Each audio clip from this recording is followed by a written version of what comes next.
Hello and welcome, everybody. This is DM Dick Dynamite, along with my good friends. It's Dan. It's Tay. We know you guys love a good dungeon crawling, epic found family tale, immersive tabletop RPG storylines, and all that good stuff. So while we're on hiatus, we're bringing you something that we've been binging. Sagas of Sundry. Goblin Mode.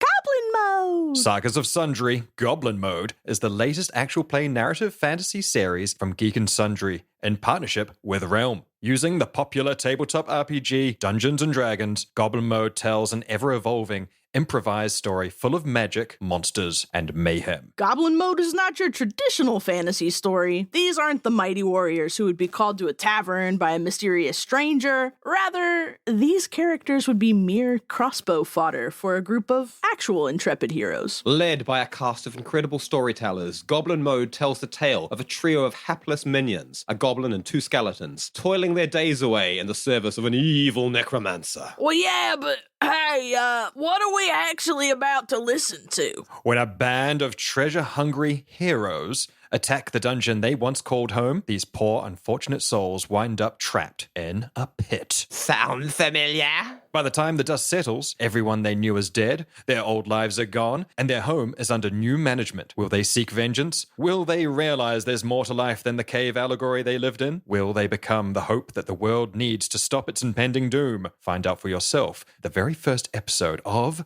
Goblin Mode. Goblin Mode! Sagas of Sundry, Goblin Mode is available on Spotify, Apple Podcasts, YouTube, and wherever fine podcasts are served. So get ready and roll the episode.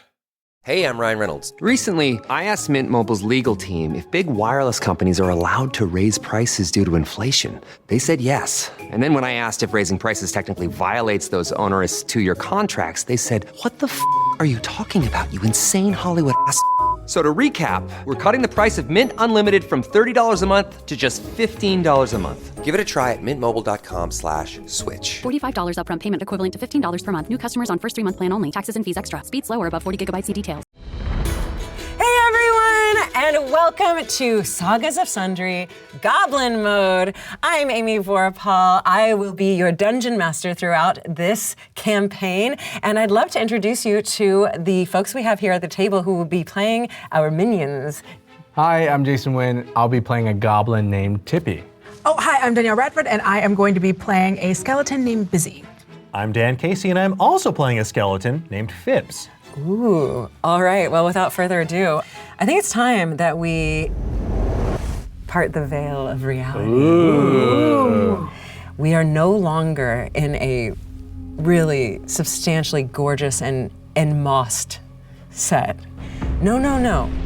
Our story takes place in Sundaros, a world where magic and technology collide in unexpected ways, with one twist. The deities that once assisted mortals, the Sundari, are no longer of this world. 500 years ago, they fought a cataclysmic war against an ancient demon that ended in a massive flash of light known as the Searing. Both the Sundari and the demon disappeared, leveling a huge part of Sundaros and leaving the entire world to the whims of petty and power-hungry mortals. One such mortal was an evil necromancer named Unzug. Our story begins in his lair. It has just been raided by a group of what some may call heroes who believe they've eliminated every last creature in Unzug's employ. But 3 unassuming minions, who should have been easy dungeon fodder, have unwittingly survived. And on that optimistic note is where we wickedly welcome you to Sagas of Sundry, Goblin Mode. We journey to one of the dark overlord's lairs that have peppered the desolation, the area just outside of where the searing occurred. And in the desolation, one of the lairs that cropped up is known as Unzug's lair. And y'all, it was adventure day at Unzug's lair. Everyone knew their orders. In fact, as all the minions, constructs, oozes, and monstrosities took their places, they slapped, kissed, nudged, or otherwise prehensilely touched the words written in blue paint above the employee entrance to the tunnels. The words were terror in common. But that was earlier. Hours later, the usual screams of goblins, kobolds, beasts, and the occasional gallantling, as the minions called anyone not of dungeon employment, painted the tunnels of Unzug's lair. And for the first time since Unzug had taken up residency here, things started going south. And even the more difficult parts of the dungeon and the more experienced levels of the dungeon started one by one being defeated by said gallantlings. The spider cave went silent. The blades stopped swinging in the trapped rooms. And even the sloshing of oozes and the wings of bats could no longer be heard. As time went on, finally, the cries of victory rang through the underground, but not from Unzug, and not from any of the voices you all recognized. From your vantage point, which we'll get to what your vantage point is in a bit, this is what you overhear. Okay, how is everyone feeling? Are we all good, all healed? Well, we are worse for the wear, but Toganuk, old boy, we succeeded. Good, because I couldn't cast another spell if my ancestors demanded it. I bet you could squeeze another one out if you had to. Look, we're all tired, Barutha, but we still need to get out of this place. I think the only way out is the way we came in. Make sure you have the circlet, Kathy. Barutha, come on. You think I'd leave the one thing behind that promises us endless riches? One of 5 things. I suppose you're right. Let's get to the Crater of Sorrow and look for the next one. The one from the market at Wretched Cove is obviously a bust. Toganuk, Barutha, I just want to say 2 things. 1, I'm so glad I have friends like you to adventure with. And 2, I love winning, especially against dark overlords.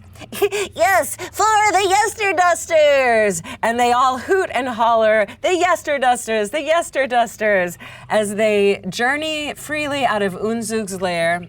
And as they do, there actually does remain some life in this dungeon. Not fully cleared, as the Yesterdusters would have us believe.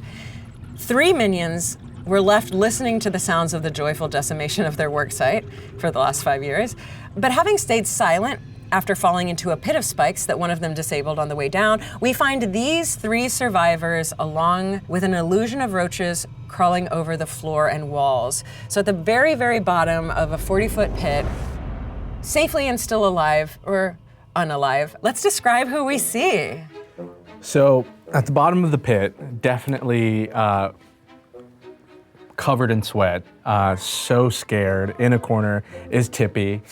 Tippy is a short goblin with like round bifocal glasses, and he carries endless packs on his back. So many packs. They're so heavy that they kind of make him lean to the side, so maybe that's why he's called Tippy. He's an artificer, so he's got +3 intelligence and constitution, but he's weak as a trade-off, so that's -1 strength. And he's awkward, so that's -2 charisma. But he's dexterous, so he's good with his hands. He has a +4 to dexterity, which allows him to create lots of cool things and cool contraptions. And yeah, he's just like a cute little guy. But that's who you see in the corner. Okay, amazing. And so we have this goblin who's just beside himself. He's beside himself. He doesn't know. Even though the danger has pretty much gone. Okay. Yes, it doesn't matter. Okay, who else is in the pit with him? So along in the pit is a skeleton. This is the Awakened Undead, which is actually a homebrew that we are using off of the Wall Rock Homebrew Awakened Undead. Busy's ambitious with a +2 to intelligence, dexterity, and constitution, and a +1 strength, but she's really naive about the outside world because she doesn't have any memory of her past life, which means that she has a -1 wisdom and 0 charisma. She has bright purple hair, it's really, really curly, and she is dressed very elegantly in her rags of brown, which were probably at one point white. She is a bard, so she is capable of defending herself, and she carries around a clipboard, which she attained at the College of Clipboard, the School of Middle Management. The College of Clipboard. The College of Clipboard, yes. Busy studied at the College of Clipboard and Middle Management. Exactly. Amazing. They have a great jousting team. Oh, just amazing. Yeah, every Sunday maybe. So also in this pit, you see a lanky humanoid skeleton.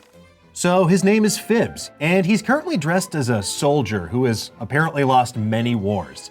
Actually, though, he is a wizard by trade, and he has a +3 intelligence, a +2 constitution, and +1 wisdom and dexterity. And his calcium-deficient body gives him an Olympic -1 strength, but he relies on his spellcraft to save him and his friends from dying all over again. He also has a dented iron helm and a little buckler with a couple arrows sticking out of it, but this isn't how he normally dresses during his off hours, but it's work, and right now work's not going so well.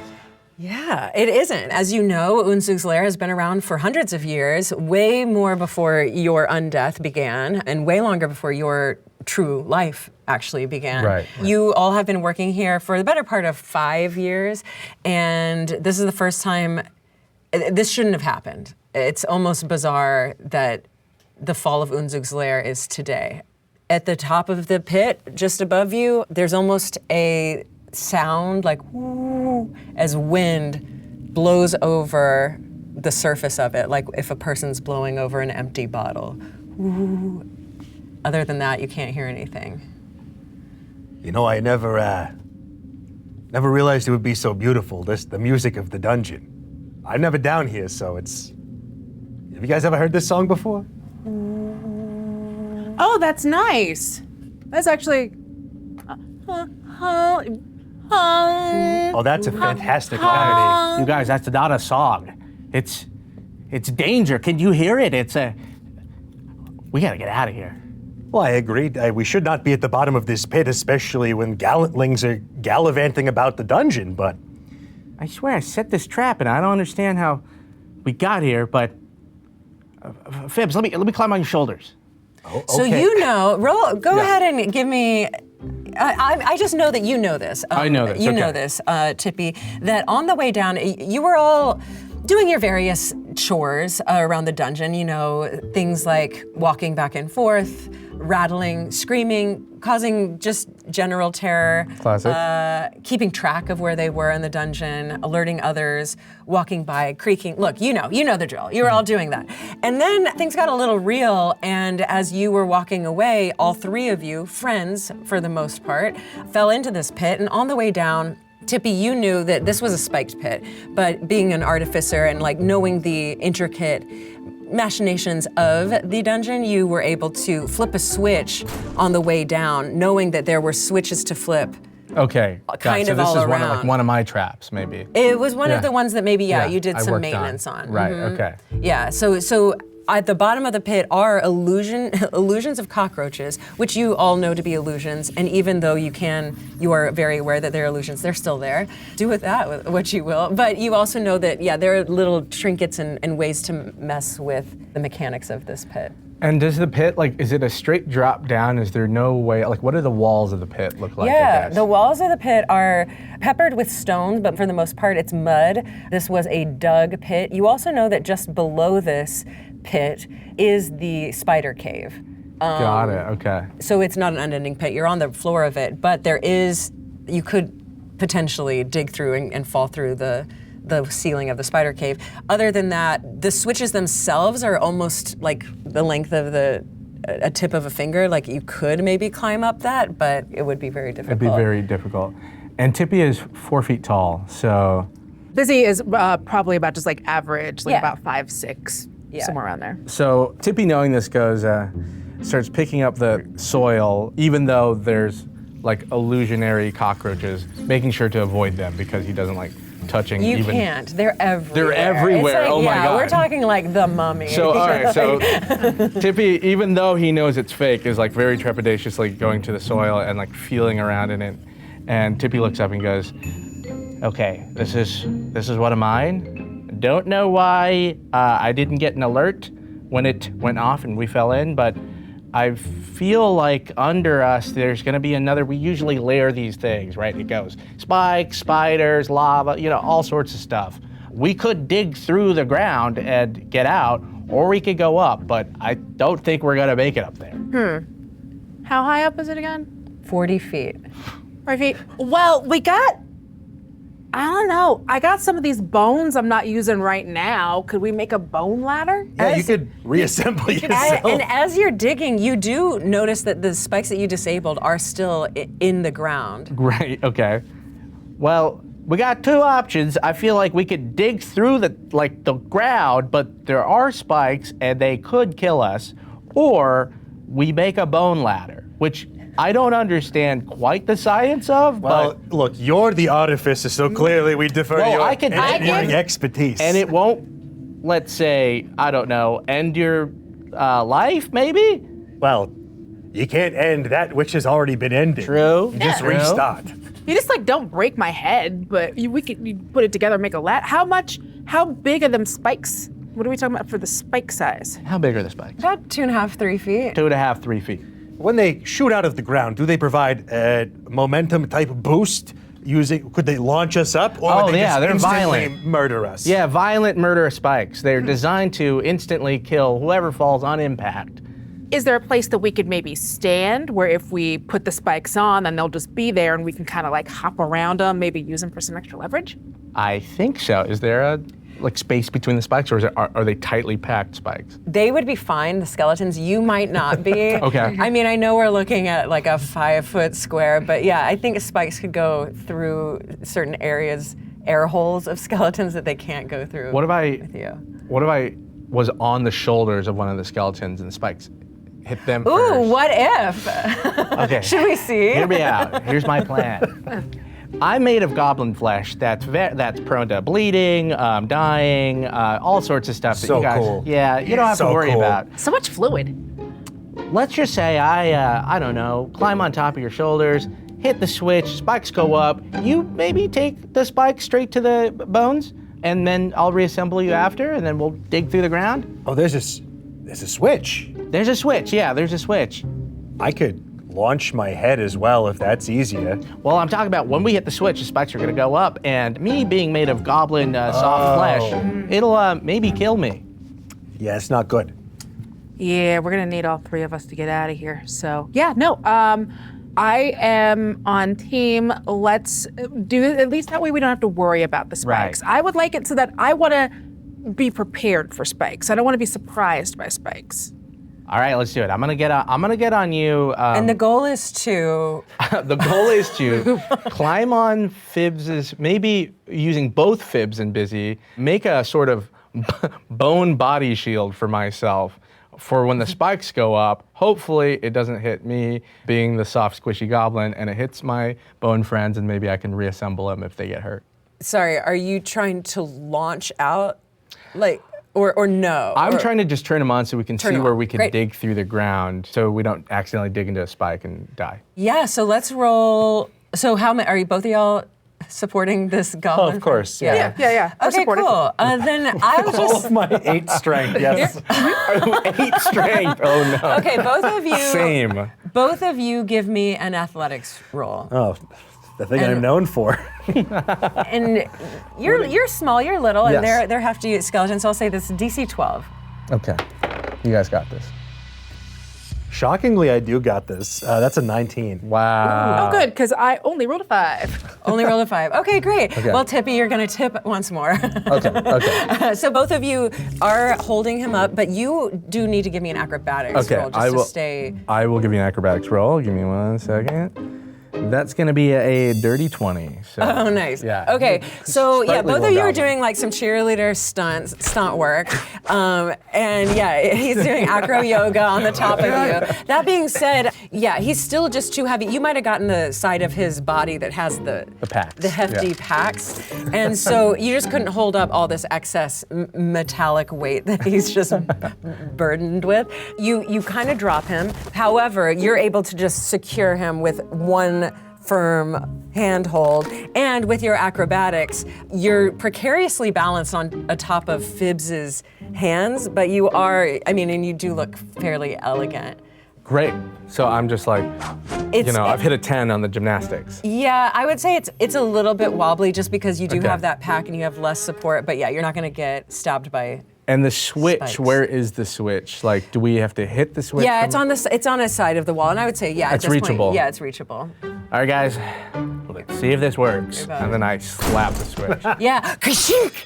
And as you thought, all the spikes stand up. You were able to look below and see where they were coming out, and being skeletons, you were able to avoid where the spikes stabbed. And now you've got a goblin and his pack atop your hands. Wow. I never thought I'd be able to lift this much weight, and I still don't think that I can for much longer. So do we see spaces in between the spikes that we can get down, or do I need to stay up on Fibs? Yeah, I would say there's space 2 feet apart. You could maneuver your way into that. It would take some doing, but yeah. So I'm gonna shift more of my weight onto Fibs, and so that Busy is free, and I'm gonna say to Busy, okay, do you see any just the solid dirt? Busy starts reaching through, brushing the dirt. Busy actually takes off one of her arms and starts using it to sweep. Great. To kind of sweep some of the dirt around just to make it a little easier. Keep digging. Just Okay, so you're making it nice and neat as well. Well, it's easier, I think, It's a than Zen going garden. through it going like that. It's So soothing. Wow, Busy, that's very nice. it just around all of the stones, Okay. Yeah, calm down after that big battle. Okay, cool. Yeah, so you're able to dig and you're still standing on top of Fibs. Yeah, you make some headway between the spikes. You're going down. At some point, you realize that these spikes are able to be dislodged. You're about 2 feet under, and so you see that there's a mechanism that you could unscrew and get the spikes kind of out.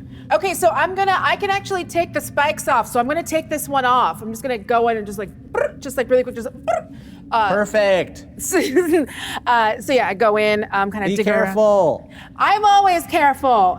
This is your trap. This is not my trap, and I'm making sure that everyone up there knows that. And Okay, relax on that. Okay, that hurts my feelings. Busy goes down, kind of. Okay, give me a sleight of hand roll. Okay. That is a dirty 20, baby. There's dirty 20. Yeah, you're There we able go. to use the tools that you have on hand. I guess you just have, some version of mechanics tools, a hammer and a screw. You definitely do. For sure. I don't know why I didn't offer it. But yeah, you're able to. I just wanted to see Watching her if you guys dig can with her figure arm. it out. Yeah, and then at some point you just use your bony fingers and you're able to unscrew a few, let's say about 3 of these spikes as you're digging that you just have now. They're about 2.5 feet. Steel friggin' spikes. You just have them now. And as you're getting lower and lower, are you still balanced? Yeah. Y'all are still doing a pose? Speaking of sleight of hand, my wrists. I don't know how much longer. This is good for you. Okay, great. Yeah, this is going very well. You're able to get through. Perfect. Yeah, I don't know if you want to keep those spikes, but you do have 3 almost lance heads. Yeah, I'm gonna keep the wow. spikes. Everybody want a spike? There's enough spikes for all of us to have a spike. Oh yeah, I'll take a spike. I've always wanted one. All right, so now we all have Great. Yeah, they're non-magical. One spike. Yeah, you non-magical. one Unzug's Lair spike. Patented. It's got a One stamp with every on the visit. bottom. It's a novelty spike and it turns into a drinking horn. And as you make it through, the goal was to get to the bottom, right? Or are you going to stop at any point, or just go until? Keep going until you see. Do you see Great. a way through? Okay, everyone roll. We're going to do some bludgeoning damage. Oh, God. You just fall through. Yeah. I'm going to say that this is, let's see, the lair, it's about 30 feet. Unless there's something you can do, let's see, there's how are you digging through? Oh, digging through to The there? spider's cave, yeah. The spider's cave is like a huge pit. It's kind of more of a focus, concentrate, because you gotta Great. toss the dirt. So you're out built as like well. a McDonald's tubes tunnel. Yes. Yes. Yes. Okay. Yeah, like a little cat. Okay, a little slide, an enclosed So we're slide. falling out of the play place into spider hell. Yes. Wait.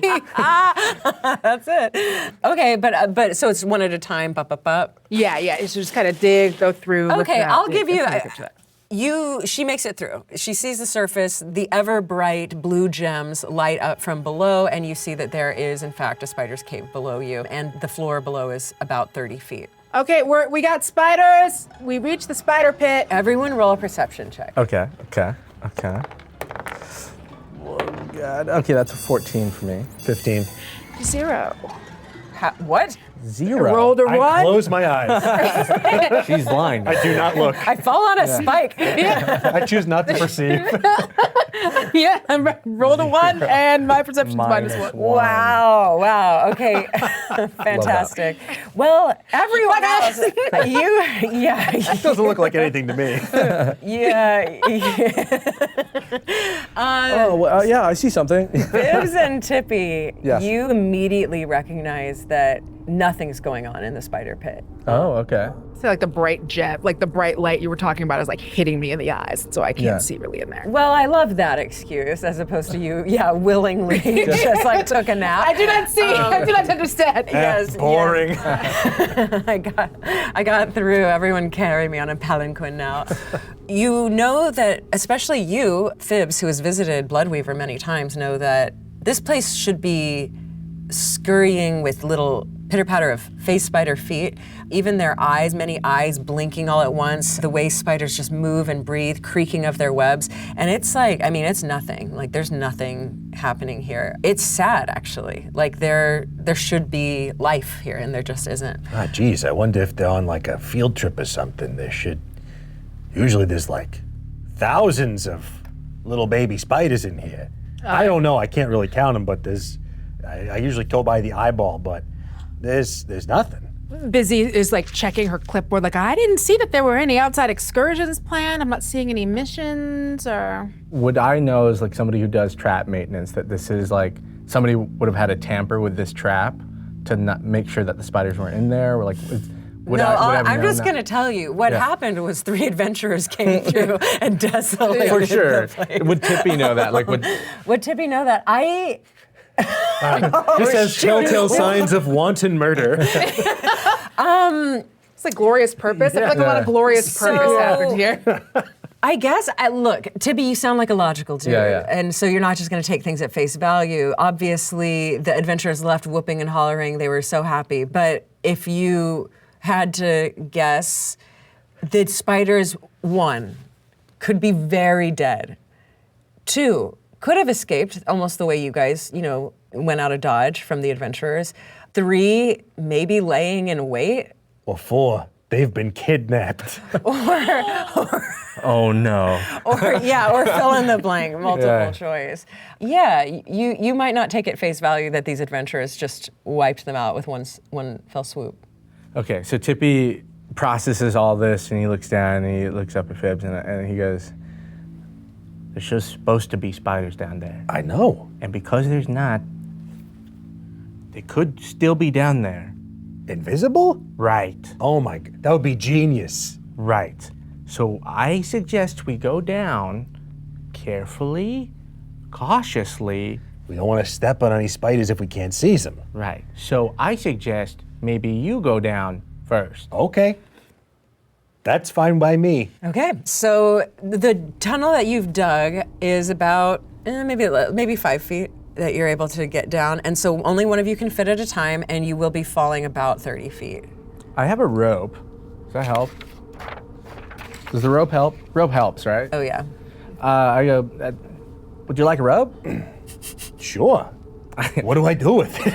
Take off the rope and I'll tie it around a spike and then just rappel yourself down, and then, Busy, you could go after him, and I'll wait up here till it's safe. All right. I will do everything that you just outlined in the exact order you just outlined it. Yeah, so you take your rope and expertly tie it around a spike. You know all the knots. You know how to deal with mechanics of the spikes. And What do you call this knot?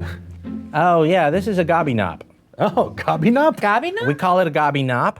It's a gobby. Don't worry about it. Let me worry about the knops. I won't worry about it anymore. Am I allowed to say gobby? Yes. Okay. Well, yeah. I just want to make sure that that's not goblin slang, because I do not want to be using slang that does not belong to me. What about you guys? What's like bones? Whoa. Okay. I don't know. It sounds good to me. I want to use the right word. You were preemptively getting ready to be offended. We're like trying to figure out. Okay, well. So you know your knots and your knops. Yeah, my knobs and my knots and my knops. And you tie one, and it's the gobby knot that's highly secure, and also has some footholds for Fibs as he goes down. I think it's about a 25-foot rope. Yep. Yeah, so you're able to get down. Maybe you'll jump maybe 4 feet, 5 feet, Okay. but you actually My biggest jump yet. won't take bludgeoning damage. But as you clear kind of the tunnel that Busy made, you specifically are horrified. You are able to see what's going on here, and this spider cave is, it is rent asunder. If there were spiders that survived, they're no longer here. However, there are plenty of phase spiders, including your friend, that are belly up, legs up, spires to the ceiling. Their eyes, all eight or thousands of them, have gone glassy. And meanwhile, the blue everlight of the gems are giving light to kind of your deepest, darkest horrors. Fibs starts sort of like tiptoeing around at first, just in case there are any like still invisible spiders, while this is sort of really dawning on him. Yeah. And he sees the corpse of a very familiar spider, and kind of his jaw just like drops down in just kind of shock. No, not BW. Yes. Oh no. Your friend BW, who you recognize by her red stripes, like paint lines across her carapace, and like the blue joints that she has. And yeah, she is dead, and her blank eyes stare at you. Oh my God. Sweetie, I'm so sorry. You didn't deserve this. Roll a perception check. It's 13. Are you touching her at all? I'm going to kneel down and gently place a bony hand on her. As you're kneeling down and like in your grief, just taking it all in, there is something of note. You notice on the other side of her, there's just something trailing. It's not, and that isn't string or web. Is it something solid? Is it Yeah, it's something solid. Yeah, it just catches your eye. Can I follow the trail? Yeah. So you do make your way to the backside of her, and you notice that there are signs that she was pregnant, and that there were many babies that are no longer there. So does it look like they escaped, or It they does. were? Oh my God. And as you're back there and you see this very vulnerable, intimate part of your best friend, you see some movement, little tiny movement within there. Hello? It's okay. It's just it's your Uncle Fibs. It's okay. Who are you talking to? Oh yeah. No one. You can come down. It's Okay, but is it safe, Busy? Busy is like still, Busy's like just kind of hops down. It looks, oh God. I don't like that. Ooh. Why'd you say, oh God? Ooh. Yeah, you're just gonna want to get down here. There's a lot of, all the spiders did not win this. Ooh, this is bad. There's about They're not invisible. They're dead? Yeah. Oh, great. Super dead. Oh, awesome. Oh, sweet.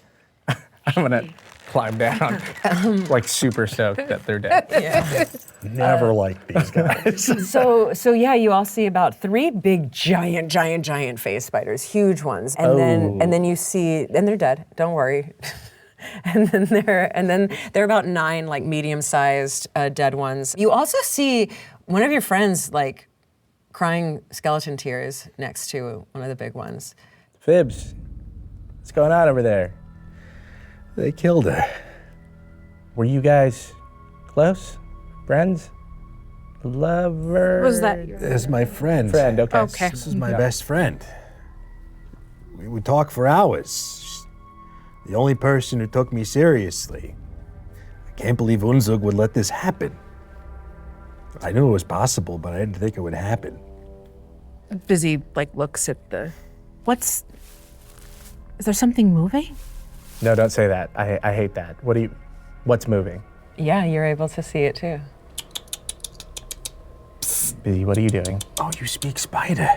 Actually, you Please know tell me you speak what? spider. I do have comprehend languages that I could cast. You could. I will say there's some lenience with what I'm allowing you to have with certain monsters. Obviously, Dan, Fibs has been able to speak with spiders. But so you could safely assume that because you've been able to like communicate with Bloodweaver, that if there's a Bloodweaver spawn up in there, then you'd be able to communicate with that spider as well. I wasn't sure if I had just been talking, assuming that I was being understood. Right. Yes, I would say what you do know is the monsters that Unzug has gathered, many of them do not have language. They do not have it. Yeah. However, because we are in this world where you're all minions, there is a level of communication that's able to happen. Now, is it common? I would beg to differ. It's not common, but you do have your way of. I mean, it's been 5 years. You've developed a language. Yes. For spiders. I speak basics, a conversational spider. Right. Yes, and as well as like different monsters around. So I would say that for this game, I'll give you like. Ask me if you can communicate with it. It's going to be touch and go, and I'll make the decision. However, Busy, I would say that you don't have that kind of relationship with the spider. Right. So if you wanted to comprehend languages, it would cost you a spell slot. Yeah, we're still. Yeah, and you guys fell into the pit pretty early. Yeah. You obviously didn't take any bludgeoning damage. Yeah. You also didn't spend any spell slots. You just, as soon as the adventurers came in, you disappeared into the pit. Yeah, so I'm going to go ahead and use that spell slot. Okay. Hey, kid. Yes. You wanna come towards me? We might have some food or something out here. All of my brothers and sisters are dead. My mom is dead. Yeah, that's real rough. It's not gonna get any better if you stay in there, though. You know, I was doing the same math. So yeah, if you wanna just come on out. Wait. I thought I heard Uncle Phibbs's voice. You did. Hey, kiddo. Uncle Phibbs? That's me. It's Unky Phibbs. Just like we definitely always called me. Now, forgive me. I have so many nieces and nephews. What is your name, Bloodweaver Jr.? My name is Lufin Skyalore. But when I was still in the womb, they called me Loof. Loof. It's a good name. How are you still alive? That's an excellent question. I think there was some sort of, I wouldn't call it an engineering flaw, but perhaps a feature that somehow wound up saving us from imminent disaster. Usually, these heroes don't get that far, these gallantlings, but something went wrong. Something is amiss. Well, I don't know about much of that, but I was supposed to rain terror upon the world? We can still do that, sweetie. We can rain terror. Yeah, you're gonna rain so much terror. Look at you. Just a little coochie. Yeah, and you see. So terrible. So terrible. How big is? I mean, this is a baby. Like she's very small, like this big at the moment. Now you know that phase spiders get to like 10 feet. That's why I was asking. She's very small. She's the size of a small car. truck. Yeah. What is Tippy hearing and seeing? He does not speak spider. No, you see. So he's like. Well, you see that Busy's maternal nature has taken over as she is calling something very tiny, very cute, so cute, so cute. And you see that Phibbs's nature has taken over and he's grieving and also trying to coax a little being out of a spider sack. Whoa! Yeah, I mean, it's about the size of, the palm of a hand. Maybe smaller than that. Crawl out. Okay. Is it terrifying? I can't. Yeah. Tippy is so like lost at like what he's seeing. He's seeing his two bone friends talk to a baby spider that just came out of a spider uterus, and they're speaking in spider, and Tippy is like feels insane. So Tippy's gonna go and be like, okay, I don't know what's happening, but you guys are talking to a baby spider. Swearing your lives you're not like bewitched right now. Bewitched? No, I'm bewizzed, but I'm not a witch. Yeah, I speak a bunch of different languages. Remember, they had that optional course where you could take and you could like learn to like be able to comprehend. I was taking boomerang class. Oh. Yeah. Oh. We didn't. How'd that go? Bad. It never came back. Oh, that's a bummer. That's I the think they were opposite. just sticks and they were saying it was boomerangs. Anyways, what does the little baby spider want? Oh, this is my niece. Her name is Loof. She's coming with us. Okay. Are you Why? coming with you? Yeah, why not? Wait, unless you don't want to. You can stay here if you want to, but it seems dangerous. And also kind of sad. It is, and as you see her like full body, you can see like her front two spider legs are actually, they were trampled on when her brothers and sisters were like rushing out to get out into the world. So My siblings, they did escape, but I was left a little hurt. I would love to come with you, as long as, and I think Mom was very clear about it, that you also want to rain terror upon the land. Oh, love terror. It's my favorite type of rain. I'm a big fan of terror. Can you tell them? Yeah, huge terror fans. We are the Terror Squad. We love that. This is Tippy. He also enjoys terror. I love terror, yeah. Okay. I love it. Yeah. Yes, if we're all on the side of terror. What's wrong with its little legs? Can it keep up? What's on it? Well, yeah, just so Tippy pulls up his tabard and opens up his rib cage. Fibs. Sorry, Tim. Yeah, I was like, sorry. Do I? Yeah, I'm gonna go into rib cage. Just shoots at him. Fibs pulls back his tabard and opens up his rib cage. He's like, hop in. Oh, amazing. Okay, so... And there's and you can see his little spell book is in there too, so she can kind of just nestle on top of that. Okay, and is this, can you still see her within your rib cage? If I'm not wearing a tabard, yeah. Yeah, but, great. Okay, cool. She can crawl around. It's just kind of like Okay.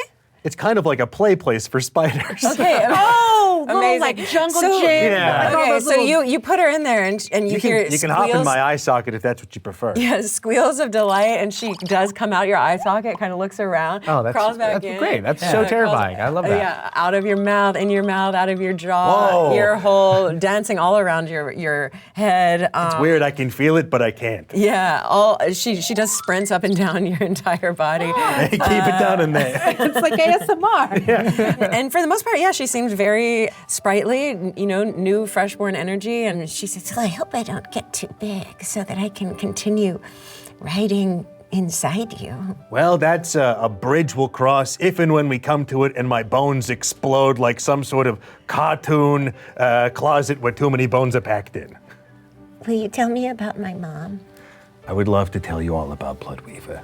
She was a great friend of mine, an amazing woman, and she would have been the best mother.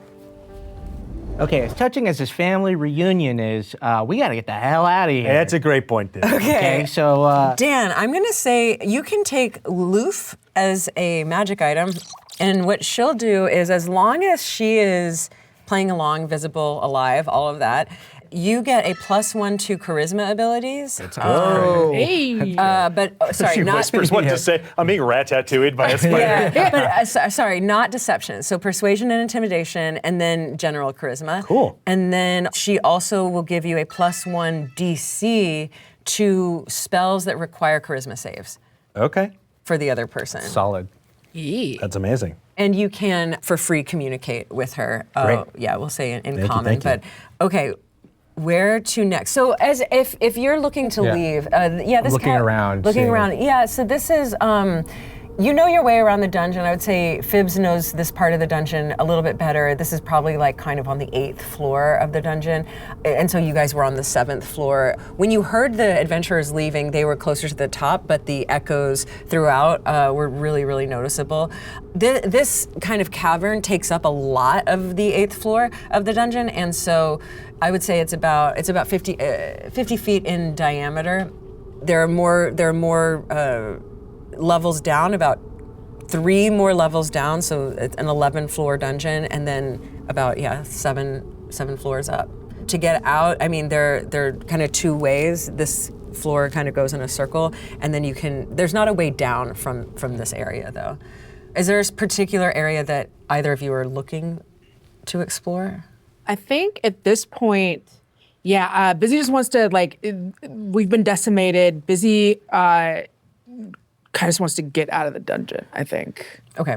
Tippy, being somebody who does the trap maintenance, goes, there's got to be a way they let the spiders in here.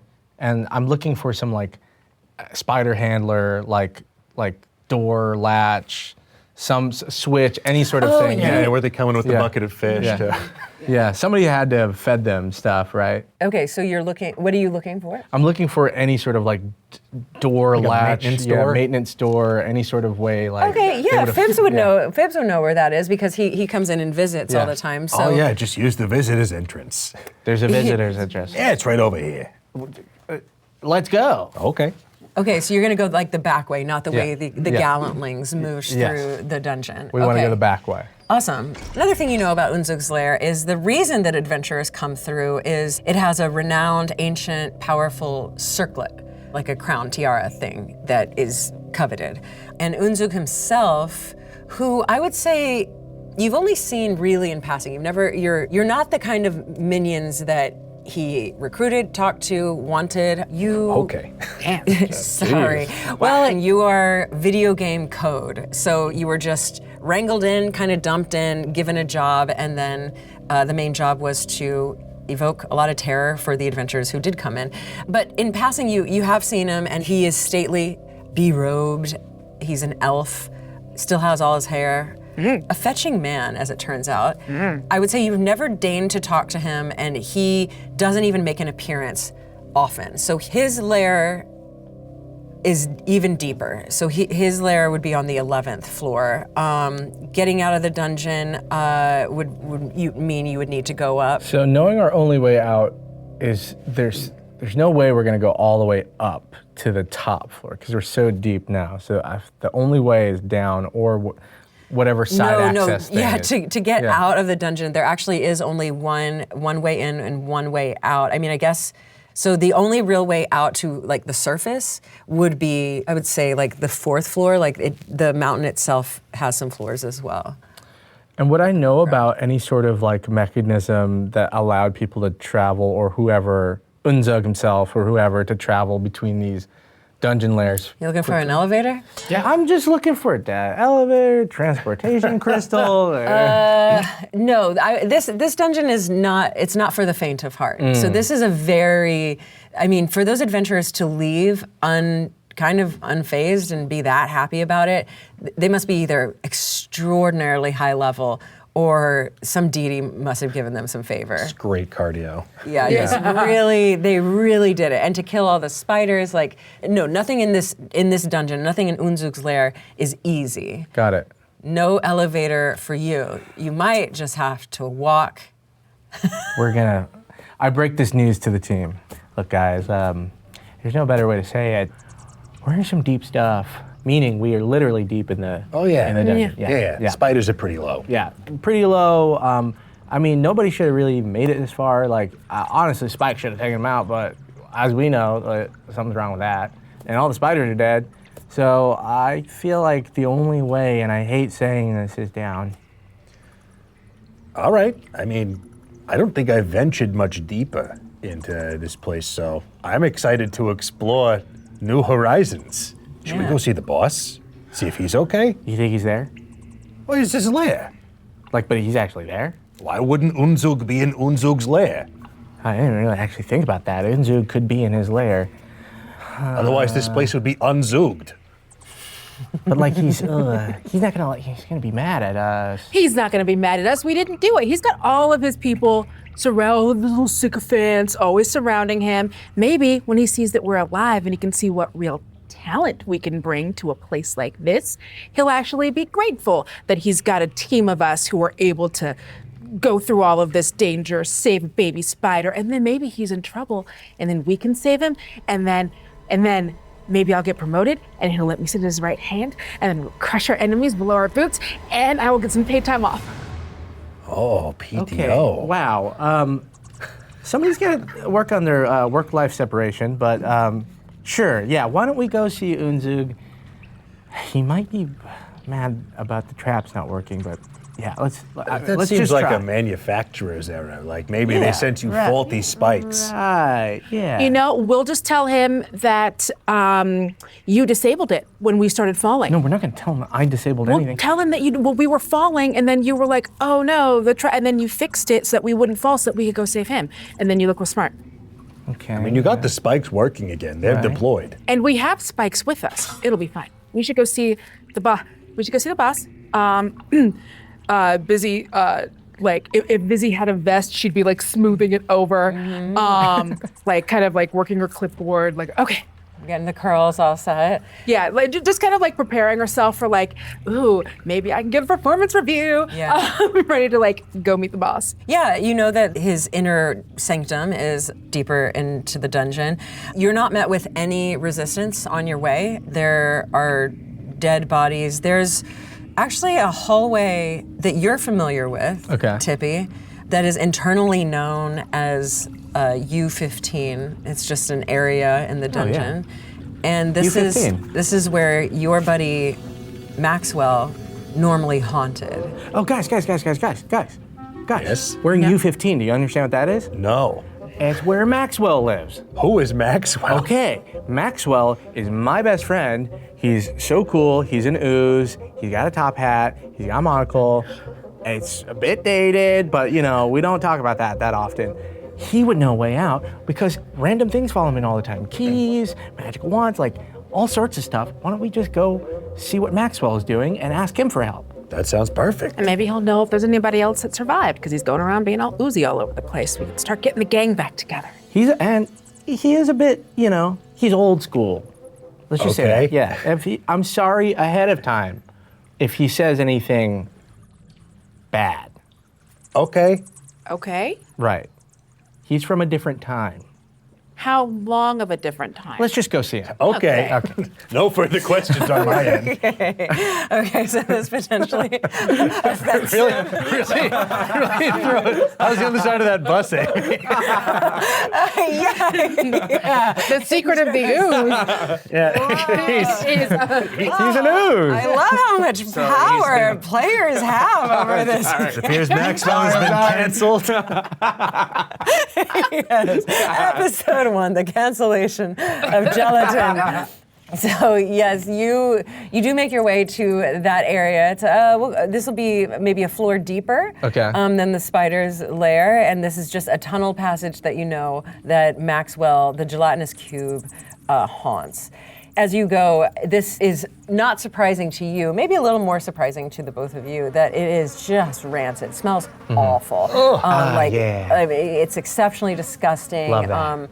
Rats would make their home here, feces all over the place. And there are plenty of traps here too that have all been sprung one way or the other. Some spatters of blood that prove that maybe the traps were sprung and did their job. Some look disabled by probably the gallantlings. And then as you go, are you doing anything? Yeah, I mean, I'm keeping a keen eye on the traps that got sprung and like what could have, if there's any, you know, tracks or signs of what could have sprung these traps, if it's the gallantlings. But really, I'm looking around for Maxwell. Yeah. Okay, great. Well, go ahead and roll an investigation. Okay. Let's see what we got. That's gonna be a very high. It's gonna be like a 22. So it seems as though, the Gauntlings were down here for sure. And you know they were down here because this is where the circlet was as well that they actually did talk about having already. You can tell that there's some humanoid blood, red blood on the wall. A few of the traps are disabled, and you're covering hundreds of feet of hallway right now. So this is many areas of traps, and so you know that your friend Maxwell normally sits in a divot in the ceiling. To just slop down and be ready. As you're examining everything has this sheen of translucent slime over it. And as you even get closer and even deeper into the dungeon, you notice that there are these spiky lumps with edges that look like, a child's fist grabbed Jell-O and yanked it out and dropped it on the floor. And it is extraordinarily reminiscent of Maxwell and what you perceive having happened is that they were able to hold Maxwell and push him down to make him trigger all the traps. Oh my God. God, brutal. Killing him along the way in pieces. Jesus Christ. Tippy, in pure shock, immediately disassociates and is like, guys, Maxwell is, he is doing his thing where he's in a bunch of different pieces. Oh. And I'm just gonna put him back together. And I start shoving pieces of Maxwell, putting them back together and hoping they stick, but they don't stick. And he's like, can you guys help? Like, if we gather enough of him, maybe he'll reform. He has the news, right? I know that our bones go back together, but Yeah, well, I can fix anything. So I'm just gonna. So Busy goes up and grabs one of the hunks and just starts like poking at it. Maxwell, can you just like slurch back together now if you don't? It wobbles, but only the way that physics would let a little wobbly chunk wobble. Busy like kind of like pulls and then like it just like glops out of her hand, kind of sticks to the last little bit of it as Maxwell is running down her bones, and she takes her hand and puts her arm around Tippy, the goop inadvertently hitting him, or the goop of his best friend hitting him right on the chest and splattering. Hey, buddy. Hey, hi. I think that Maxwell has maybe moved on to a better place, a place where it's nothing but gallantlings being tortured forever and ever, and there's screams, and it's dark and scary and terrible, like heaven. So I think that that's probably where your friend is now. maybe it was a different gelatinous cube that was tortured and systematically murdered by setting off each individual trap. He was the only one here, right? And as he says that, you pick up a little mustache and a monocle. Oh, God. And a bowler hat, which you have picked up as you've been walking. They've been spread out. Don't worry, Maxwell. We'll get him.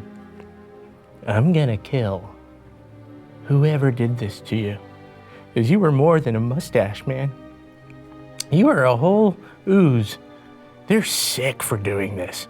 And we're gonna stab them. We're gonna hit them with rocks. We're gonna boomerang them. Well, what are you gonna do?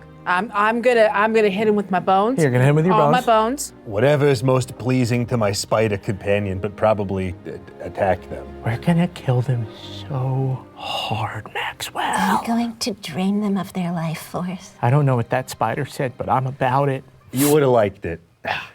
Let's keep moving. How big is the top hat? Oh.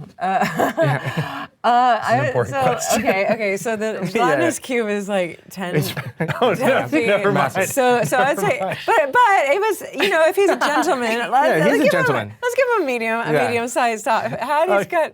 I was picturing a tiny top hat I was going to put on the spider, but never mind. Oh, It'd be no, way I would too say, big. yeah, it would fit on maybe the skeletons, but yeah, no, the spider would disappear inside of it. I take a jar, I put a little bit of Maxwell in there.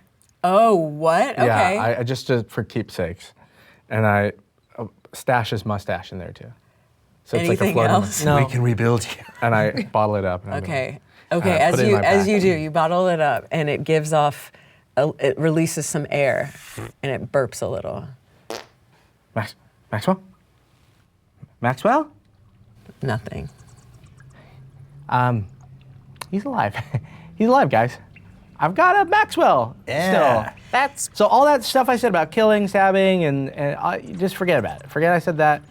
We'll just keep going with Maxwell, who's alive in the jar. Sure. Lead the way. This is for you. And I hand him the top hat. Thank you. Oh, okay. Then Fibs just... Oh, yeah, what is He Fibs takes have? off his dented iron helm, and he's like, all right. Throws it on the ground, puts on the top hat for the time being. Okay, May as well perfect. dress up for the boss. And the Iron Helm didn't have any actual mechanics to it. It's just standard issue thing they give you when you're drafted into the Skeleton War. Dollar cosplay helm. Okay, perfect. You're wearing the top hat? For the time being, until I assume at some point we're gonna. I'd love to stop by the barracks at some point just to change. But yes, out of my work clothes. But all three of you, will you roll a perception check as you're going down this hallway of death? You got it. Well, it's gonna be a 10. Yeah. 10 for me as well. 15. There you go. 15. Okay, so you're totally disassociated, and you just don't know what's going on. You're just focused on Maxwell still being alive. You're delusional. You are caring for your friend, but you pick up some bits and baubles that it does seem as though when they disemboweled the ooze, he dropped. There was some loot, basically, that they left behind. Oh. Go ahead and roll a d4. Okay. It's 4. Okay, you see everything. You're you're seeing everything that he dropped one by one. So you are able to find a spell scroll of cure wounds. You're able to find 2 healing potions. That's 2d4 plus 2. You're able to find a spell scroll of mold earth and a gold locket with 2 painted portraits inside. That upon further investigation, one is Maxwell the Ooze and one is Tippy the Goblin. Hey, buddy. Yeah. I found this on the ground, and I think you should have it. And I hand him the locket. Oh, thanks. I can melt it down and make screws and nuts and bolts and thanks. That's good scrap metal. Sure. Busy looks at the locket. Can I see that? Yeah. And Busy opens the locket and sees the portraits. So you and Maxwell were friends, or We're best of friends. Yeah. just friends? Well, yeah. Because then she just shows. Yeah. It's a lot. I mean, yeah. I would if I had the stuff. I would make lockets for you guys. Yeah, okay. You made that locket for Maxwell. It's just something we do as goblins that most people don't know about, to be honest. Or maybe it's just me who does it. But yeah, when I have friends, I make lockets of myself and my face, so you guys can remember me, and lockets of you, so that we could just carry each other around. We're not near each other, and I think that's perfectly normal. I think that's really sweet. I think it's beautiful. And when you put them together, your face is smushed the way that friends do. And just hands it back to Thanks. Locket. Anyways, I'm gonna melt this down because Well, hold on. You also know that as an artificer, you did put some magic into it. hold on. I feel a sense of magic. Yeah. Which one was this? So, I'm rattling it around because I'm not sure. And I'll give you these stats in a second, but there were 2 qualities to this magic item that you spent a long time working on. It'd be very difficult for you to build this again. Okay. But using that, you can cast Detect Magic Ooh. once a day, not as a ritual, but as an action. Wow, okay. And you also developed your own magic that's called, I'm calling quorification. Quorification. Yeah, what that does is the wearer of that item, if you can speak, you can now speak in common with a creature that has no languages. Okay. And Cool. if you are a creature with no languages, you can now telepathically speak in common. Okay. So it gives you the gift of communication. Okay, great. That's with this locket. Yeah, so that's how Maxwell was able to communicate Got with it. you. Okay. But you wearing it would also have done the same effect. Great. I put it on. That really complements your whole look. Yeah. The top hat looks good on you. Yeah. Oh, Yeah. This whole thing? It really brings out your sockets. Thank you. Yeah, just really. The loof crawls up and is on his forehead now, looking up at it and gets a roof.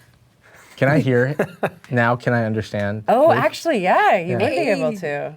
Is this just test it? I'm talking into the locket, even though I probably don't need to. Can you hear me? Yes? No, not you. Who's that? It's Loof. Loof. Hey, Loof. Hello? Oh, okay, big mistake. You sound creepy. Loof. Loof's a baby. Okay, all right. Loof's a baby. Can't tell a baby they sound creepy. Actually, thank you very much. See? You can tell one baby they sound creepy. Thank you. Loof, we move fast, okay? And we're out for revenge and blood for Maxwell. So just keep up. Cool? Our missions are aligned. Yeah, sure. God, weird. And what do I call you? My name's Tippy. Unky Tippy. Nope, get rid of the Unky. Just Tippy. Unky Tippy. Nope. Try it again, Tippy.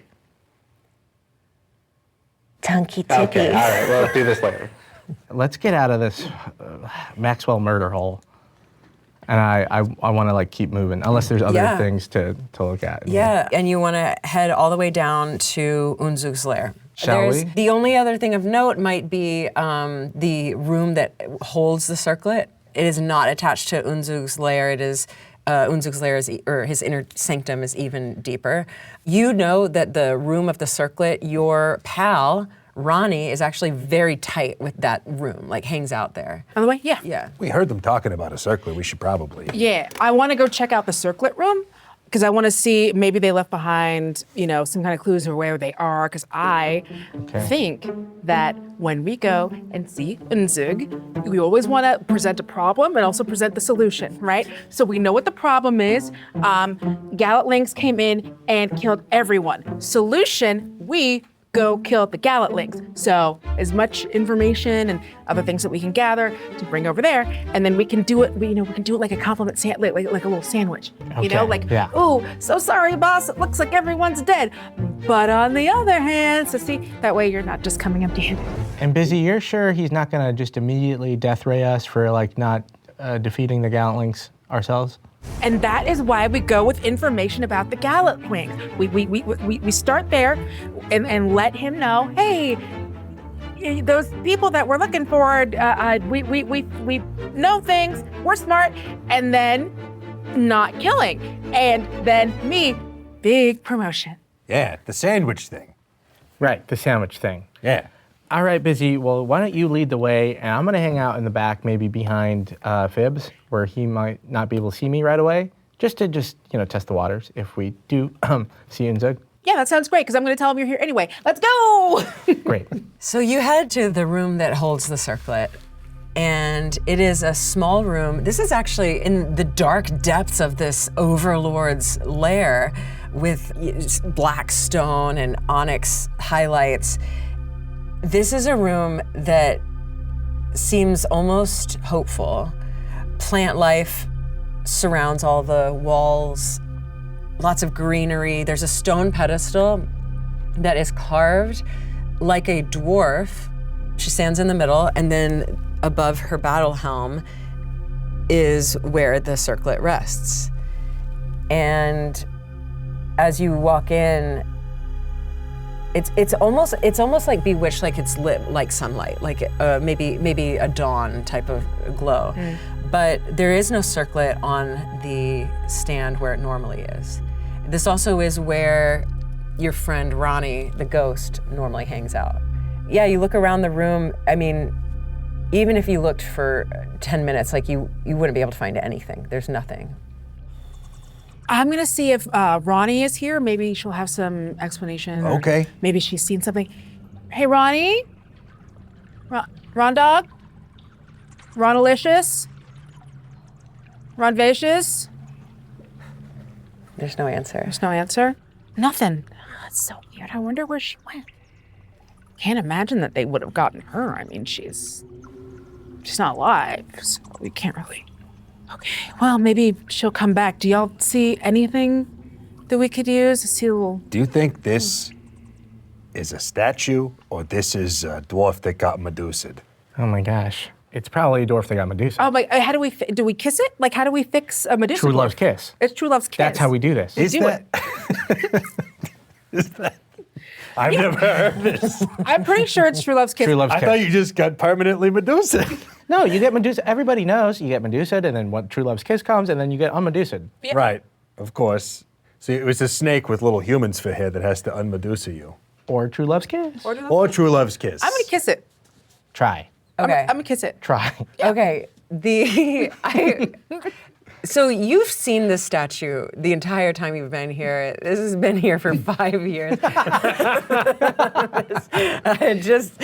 And you also see that, like, as far as a dwarf's stature, it is a smaller version of that. Not necessarily too small to be a live petrified dwarf, but smaller than one might think. Still, it is expertly crafted, and you make out with it. Busy tilts her little skeleton head. Yeah. Slightly parts her non-existent skeleton lips. Making eye contact with the camera? Who is this for? Please keep going. I was gonna put a hand here, but no. Okay. And then just like kind of leans in and like softly presses her lips, fake lips, non-existent lips, her bones up against the statue. Wow, I've never seen skeletons kiss anything. It's really more of a scraping, Yeah, just the like sound. a scraping. The sounds. It's like gumming, but hard. Yeah. It's making me cringe, but that's just a biological reaction. Yeah. I like this. Yeah, if there were chalkboards, this is what that Oh, was. totally. Yeah, you're like grinding your teeth, kind of like sharpening them almost on the stone. Okay, you definitely do that. I'm sorry. And then Busy just like, and nothing happens. Yeah, nothing happens. Well, you're not the one. It's okay. It might not be true love's gift. You know, now that I'm looking at this, I don't think it's not the true love thing. I just don't think this dwarf is to scale, so it might be a statue. Might be a statue. Okay, it could be a statue. All right. I've never seen a lot of, other dwarves I mean, usually how do you tell which a statue, what's a Medusa, what's a true love? So what is true love? Right. What is true love? What is true love? Keeps me up at night. How do we? What do we do? So Oh yeah, where's the circlet's Ronnie? gone. Yeah, the circlet's gone. I don't see anything, and Ronnie's not here, so I guess. I saw the whole thing. Ronnie! What? I was And calling you see this really like animated, excited ghost, just ectoplasm, mostly eyes and a big smiley mouth, and a form that looks kind of humanoid, has hands but no legs, wisped as it gets waist down, and yeah, she's got a big old smile. I had you going though, didn't I? You totally had me go. did. You made me look bad in front of my friend. Yeah, I thought it would be fun to make you think I also was dead. Yeah. Again. That's also not fun for me. Fun for me though. Okay, fine. You do look like you had a really good time. Yeah, look, the Gallantlings did a number on us. Yeah. Is there anything that we would be able to figure out about where they went or? Oh, I mean, I feel, you know me, I love the circlet. I love this circlet of interruption that we've got stored down here. I just love it. And it's not like I can track it, but I can kind of track it-ish. I keep hearing they're going to the Crater of Sorrow, and so that seems about the right direction. All right. Well, so we are going to go over to see Unzug. Oh, you've been waiting for this. So we're going to go. Wait, today? Now? Yeah. After the dungeon's been completely cleared out? Yeah. And he might be in a vicious rage? But who else would you want to see? Wouldn't you want to see that you've got an army that's ready to stand up for you and know that your soldiers are still there, ready, waiting on one order to take down and make the world beautiful and evil as it should be? Okay, the last time I asked you to do something impressive, you said like 2 words in a different language. That's pretty impressive. That's pretty impressive. You said coffee, please. But I got coffee. I don't know how to say that in other languages. Yeah. Well, what if we wind up going somewhere and we need coffee? What if the Crater of Sorrow has a coffee shop and then now they don't speak common and we don't have coffee? I'm down. I'm just down for the whole experience of it. So I might stay here though. You want to stay here? You don't want to roll with us? Is that because you're like spiritually bound to this room? Okay. Why do you have to say it like that? Oh, sorry. I didn't realize that was an offensive question. Well, yeah, I have a relationship to this room. I have a relationship to the circlet. It doesn't mean I can't leave, but I think I'm more vulnerable outside of the circlet in this room's presence. You know this. Yeah. Maybe you should kiss the statue. We'll come back to that Have you tried later. kissing the statue? Maybe you should kiss the statue. I'm not going to kiss a statue. Is that a statue of you? Wait, is that you? I don't know. No, I'm a ghost. Well, what if is that a statue of me? Do I look like that? You're kind of round-ish. Yeah. It's good. It's good round. Okay. It's good round. maybe that's a statue of me. Yeah. Well, I know that you feel vulnerable when you leave. Why don't you just remember that one time when we were hanging out and you thought that it would be like a really funny prank to go inside my body and make me say dumb stuff, and then you made me slap that kid? Ooh. Yeah, I do remember that. That was kind of. Why you're gonna tell your friends that we did that? It's kind of. Well, you can just weird. watch me kiss a statue. I think that we're beyond I don't know. It's kind of weird. It's kind of weird to bring it up like that. I'm sorry. I know I should have checked first. But if you want to. Yeah, I do remember that. It's not something you forget. You want me to inhabit you again? If you want to, it'll keep you a little safer, and you can help us find the circlet. I think one day I'll be ready to inhabit you while other people are watching. But I don't know if today's the day that I'm gonna consensually inhabit you. What's inhabiting? I think it's something that happens on Bring Your Kid to Work Day. You use it for slapping purposes. Okay, have we all been inhabited? Am I the only one who hasn't inhabited? As far as I guess there is a spider inside of me. I'm just going to explain it to you. I take my body. Okay. And I drip it over her bones. Okay, cool. And she merge together and we become one. Oh. And it's like she's hard and dry and I'm wet and soft. And we form kind of, correct me if I'm wrong, a really juicy being. That sounds awesome. Kind of sounds like your buddy Maxwell. He was pretty juicy. Well, yeah, but we didn't inhabit. We can't inhabit. If I inhabited Maxwell, I'd die. Oh, okay. Yeah. And she becomes a little more powerful. Mm-hmm. That sounds perfect, like something I've maybe have wanted my whole life. And I get to worship her in her experience. Great. Well, can somebody inhabit me? Like what? Well, you're not Bones. Yeah, you kind of have. It's kind I of. have to be Bones? Look, I've only done this once, and it was kind of a joke, and then. Inhabiting. And then it wasn't a joke. Good, but anyway, that's good to know. Yeah, that's good. Yeah. So I'm not going to do that right now. I'm not going to do that right now. That's fair. Cool. But yeah, I'm not going to think about that. But at all. I think I'm gonna stay here. Why don't you come back and like report to me afterwards? Okay. Okay. Are you okay? I'm okay. Okay. I wanted to talk about that. Yeah, I did. I wanted to talk about that. Can I roll insight to see if Ronnie is okay? Yeah, you can. You can. Yeah, roll insight. That's gonna be 18. 18. Yeah, Ronnie, she's got emotions. As a ghost, like she's just an Fair. emotional being. She's not like traumatized or anything, but maybe she has a vulnerability hangover. Okay. Well, all right, Ronnie, you seem like you love this place, so we got to get moving because we got to find Unzug. Okay. I mean, yeah.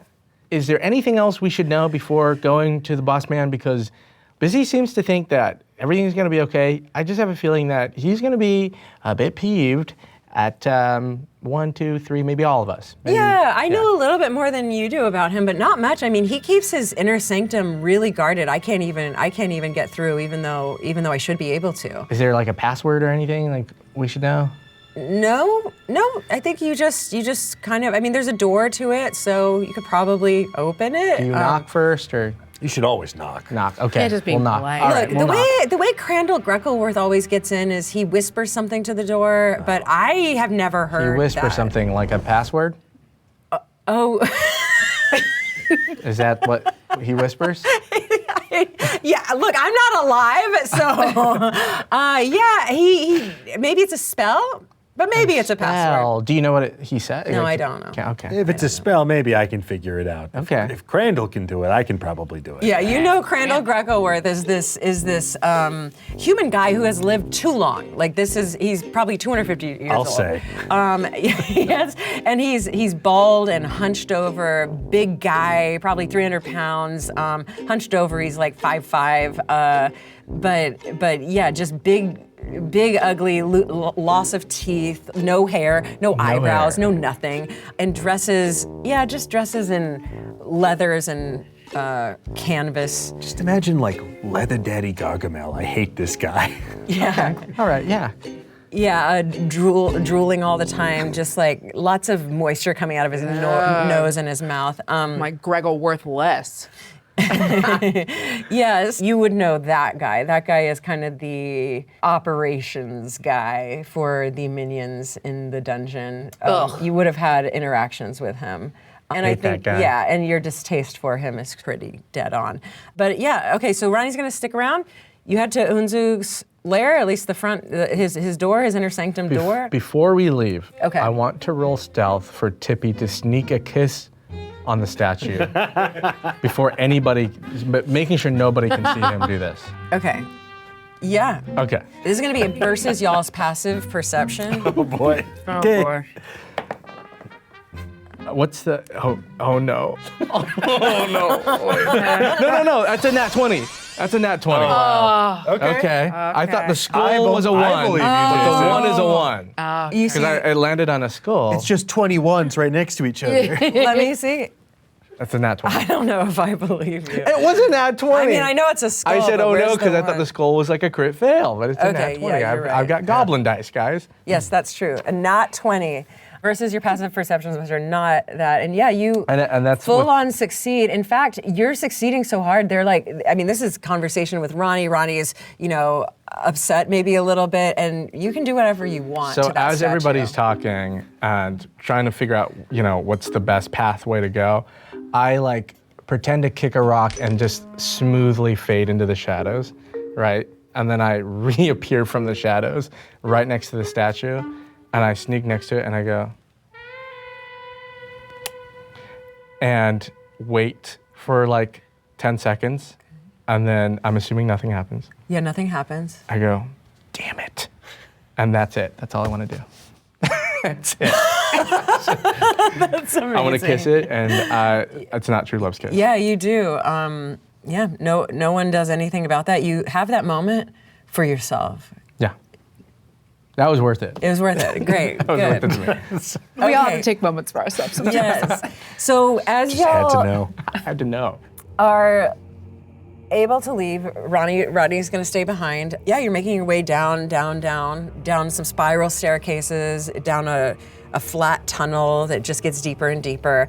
And then this growing red light shines in front of you, and it comes from behind this big iron door, massive, like way too big, like 10 feet wide, 12 feet tall. It just looks very archaic. The big old anvil with the smoke coming out of it is the insignia, built in steel, is just hammered onto his door. Looks even better on a door. Oh, it's so big. Oh, I've never seen it so big. This is it, huh? This is it. 2 torches are lit on either side, blue flame glowing from each one of them. Okay. The opposite of a penthouse, but also very cool. I don't have a word for it. Okay. So has anybody ever met him? Just actually met him? I saw him walk around the corner once, and I was also at the very back. He did a big address to all of the warriors, but he looked like more of a speck in the distance because there was a lot of us. And he was cool. He seemed progressive and chill. And Oh, he's amazing. Oh my God, all powerful. Okay. Necromancer. He can do it all. Okay, yeah. I'll He's Unzug. Yeah, I'll be in the back, supporting. Yeah, let's do this. Okay. This is what we practiced for. This is what we've been waiting for. You've got all of your notes. Okay. I'm busy raises up, starts looking around the door to see if there's any kind of hint to what an incantation or something to open the door might look like. Yeah, so as you approach the door and you're looking and searching, roll an investigation check. Investigation, that is a 13. A 13. Okay, so are you touching the door? Yeah, just kind of like going around looking at it like. So first you're looking, you kind of don't see anything of note. I mean, there are runes like mad around the door, glowing blue, glowing red, just glowing gold, lighting up as you get nearer. This door looks incredibly trapped. Just couldn't look more arcanely trapped. And you're talking yourself up, you're amping yourself up. The second you're about to go and touch the door, you hear a squawk behind you. Step away from the door. And you turn around and you see two beings at first. You see a grell, which is a brain looking thing with a beak and dangling tentacles below. Ew. Floating in the air gross. towards you. This is the one that's been talking to you. Stop away from the door. Massive, this huge, vicious looking creature. How big are we talking? I would say she's all top to bottom, she's like 8 feet. Jesus Christ. Yeah, like the brain. The Massive. brain itself is like a big boulder. Okay. Then behind her, kind of clomping along, bouncing really, is a mimic chest, who you especially recognize, but all of you recognize as grown Mimsy. So this is an adult Mimsy from back in the day, the first guy who sent you to your deaths when you first came to Unzuk's lair. He's not saying much of anything, but his tongue is like flopping around. And I will say both of these creatures you can understand. They are speaking in common. Okay, guys, that's Mimsy. Mimsy, remember? Mimsy! No, Mimsy hates me. I thought you guys got on famously. No, A lot has happened in 5 years. I filed an HR complaint against Mimsy. Oh, God. Mimsy A toxic environment. promoted you very, very quickly. The first day when you ceased to flinch against his outraged mimic reveal. And since then, though, things have not been as easy. No. The Grell, none of you have seen before. You've never seen. Have I seen Mimsy since, or this is the first time? Yeah. Mimsy. Okay, so you know that Mimsy has stuck around. Most of you have at least gotten to his level. He was like lower middle management, and have started working in your own departments of the lair. So he's kind of become a non-issue for you. However, he's worked pretty closely with you, kind of neck and neck, getting promotions, getting demoted, both of you kind of neck and neck in that regard. And you know that about 3 months ago, he left. He left stating that he was looking for other opportunities. And Of course he did. yeah, that kind of stuck with you because it was kind of like, well, you know, there's not someone to compete with anymore, but also what opportunities? Yeah. I mean, you know that there are layers peppered around the desolation, but one does not simply make a lateral move. So it's strange to see.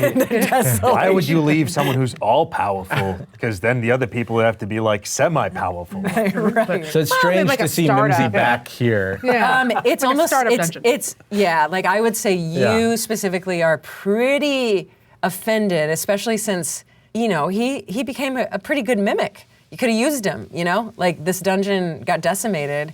Where was the mimic? This little stupid mimic and his little tongue hole, he quit. Did y'all know that? He quit. Mimsy quit? Yeah, Mimsy quit looking for All right, other yeah, I did. Oh, hey, Mimsy, what's up? You can't be by the door. It's not yours anymore. Mimsy, I thought you quit. Honestly, like, what are you doing here? I did. I quit. Oh, does this look like quitting? You guarding the door, Well- high-level position? Oh, was that? No, I'm not guarding the door. I'm coming in in a different role with Deb here. Oh, so riding Dab's coattails. Well, not necessarily. We're all equal here in Fiends United. Fiends, you... Yes, it's Fiends United. We're Fiends United, and this dungeon no longer belongs to you. I have the paperwork. It's ours now. What? Excuse me? It's a minion union. It's a minion union. Union? I don't have a union. Okay. Because he starts looking for a union card, like looking through her paperwork. I don't remember going to any meeting. No, Unzuk's Lair was never part of the union. No. You're not in the union. So are you coming in from the outside and like claiming squatters' rights or? No, we have the paperwork. This is our lair now. It's gonna be a union dungeon, and you can work here if you're a union, but that's it. Really sorry. Yeah, you can look at it. Yeah, sorry guys. Where do you get off, Mimsy? Coming back? Quit. Oh, now you're with Fiends United. Whatever. Yeah, I'm with Fiends United. Yeah, I couldn't tell everybody, or else everyone would leave the dungeon. But yeah, I was approached. You know what? You were always like a fair weather manager. Like you come in, you bark some orders, and then you let me do all the work. I think what the word you're looking for is opportunist. Opportunist. That's a. And I'm proud to be an opportunist. Here we are in the desolation. I'm confused. First of all, what is a KPI? Second of all, union. The only Yun here is Yunzug in his glorious all-powerful might. He means Unzug. Yeah, so there is, maybe Deb can address this. So thing about Unzug, he's not here. He's not here anymore. It's a vacant lair. He's what? He's not here. What do you mean? And you are now you are squatting. What do you? Busy starts reading the paper. Is there anything on there? Yeah, it seems like wildly official. Like it's a deed, to the Fiends United Union, and it comes from the town of Nakbreka. If you think of it like a Mos Espa of like Star Wars, like it's a hub, a trading point. Pretty much any factions there are all neutralized. Like no one's out to kill people there, but if the Gallantlings there would definitely be attacked. I'm just confused. Are we not also, would you not consider us fiends? How are we not part of this onion? Yeah. Answer the question. I know. Look, there's two ways to become in the union. You have to already be in the union, work in a union dungeon, which means you have to be in a union, or the other two ways is if your overlord, who you have worked for, signs off that you have worked a certain number of years, and I'm gonna get thrash hardly into it. You can You get 3 pig scrolls. Yeah. Okay, and then yes, the threshold. Yes, that's so canon. The other way, actually, you're in a good spot because it's to make your own dungeon, which we are taking over this dungeon, but would make it a legitimate dungeon is to have the item of attraction restored. In this case, the circlet of interruption. Everyone knows that, Unzug's lair houses the circlet of interruption. No longer does. I don't understand. Don't we all work for Unzug? I do not work for Unzug. How is that possible? You're I a don't monster. work for Unzug either anymore. Mimsy, come on. Yeah, you do. No, I don't. No, I quit. I looked for better opportunities. Look, I was approached by the union, and I just thought, hey, I'll take this. I think I deserve this. I think I deserve to be part of a collective whole. Okay, look, Busy, you might agree with me here, but I don't think Unzug would like us talking about what he would or wouldn't do, because he's the evil, darkest overlord of all, right? Like, there's only one? No, he's definitely one of them, and he's a big one, but no, he's not the only one. I just remember when I first started working here, I had a job downstairs. I had to lick the boots clean, and I was always told that it was a really important job, and Unzug was the only guy, and that unions were bad, so why are you coming in now like this is a good thing? Your overlord was toxic to you. Well, yes, poison-based powers are. Mimsy was toxic to us. Mimsy. Okay, I don't know if that's exactly the path you want to take right now, because you don't belong here, and anyone who doesn't belong in a union dungeon is considered a gallantling, and we might have to attack you, and I've got a Grell on my side, not to mention the other union minions who have come through, which we really got to get that gate replaced, because a lot of them died at the gate. So you're kicking us out of our home? We're kicking you out of our home. Home. The only home we've ever known. Well, yeah, okay. Home. All of us. This has been our entire lives here in this dungeon. Every single one of the 3 of us. Definitely forever. It's been our entire memories and lifetimes. Right, The only thing we've ever cared about was here in this dungeon. And as you're talking, the Grell floats her way in between you and the massive door and sets herself in between you so you no longer have access. Excuse me, Deb. What? What could you possibly mean? What? You could... is politeness not a tenet of your union? You were waxing poetic about the grief you were about to experience, and I need to secure the lair. What you're doing right now is a squatter's wrong. I need you to know that. I'm with Fibs. You're doing a squatter's wrong, and it's not right. I understand. Yoink. She takes the document back. But again, we just have the option here, and you don't want to go against us. I mean, we're 100 strong at this point. 100? Yeah, we're infiltrating this. There's 3 of We got us. 3. Okay. 4 if we can't move. 4 for 5. What about the ghost? If she decides to come with us. Okay, that could be a 5. And 6 if the dwarf. If we find true love, that could be another one. True love, yes. We're gonna, Deb, can we sidebar? Deb, yes, sidebar. We're gonna sidebar. Yeah. We're gonna sidebar. Okay. So, it looks like Mimsy's in here with you. our only Mimsy. no, Oh my Mimsy. God, This is Mimsy, for get out current of here. employer. This is a current employees I meeting. swear to only. God, Mimsy. Guys, I know that I could help too. No, you flip sides. What are you talking about? I could flip sides again. Okay, classic Mimsy. Classic Mimsy. Of course. If you make it worth my while. What would be worth your while? Well, what do you want, Mimsy? Just like all the stuff you have. All this stuff. All the stuff we this have. up. What do you How do we know that we're not going to give you all of our glorious stuff, all of scabs and various bandages? Okay, well, I don't know what I want, but tin. I just want to be part of the sidebar. What if we can offer you true love? What if we could offer you true love? Could you? Listen, and this is very prized information. There's a statue 1 level up, and with true love's kiss, it'll come back to life. And if it comes back to life, that means you have true love. And if you have true love, well, voila. Deception. Disadvantage too, because Mimsy's been in this. Oh, don't worry. In this It's lair. already a -2, so. That's gonna with disadvantage. Okay. It's a 15. No. No. Uh-huh. A 15. It's a 15. I Okay. rolled a 19 and a 15. Wow. That's wild. What are you talking about? That's just the statue where the circlet lives. That's like the statue of, I don't know, the champion of the circlet. But what people don't know is that it got Medusa'd like a long time How do ago. you know this? I'm better than you.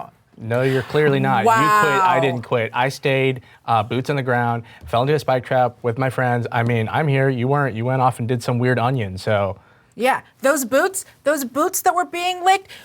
He pulled himself up by those straps of those boots. Okay, so what am I supposed to do with that information? Like now you what? tell us what we need to get to the other side of the gate because we need to find Unzug. Okay, well, I mean, I do have some inside information. We are, as part of the Union who's infiltrating this dungeon, it's not like we could come in if it was still inhabited by its dark overlord. So, Unzug's probably dead? Whoa.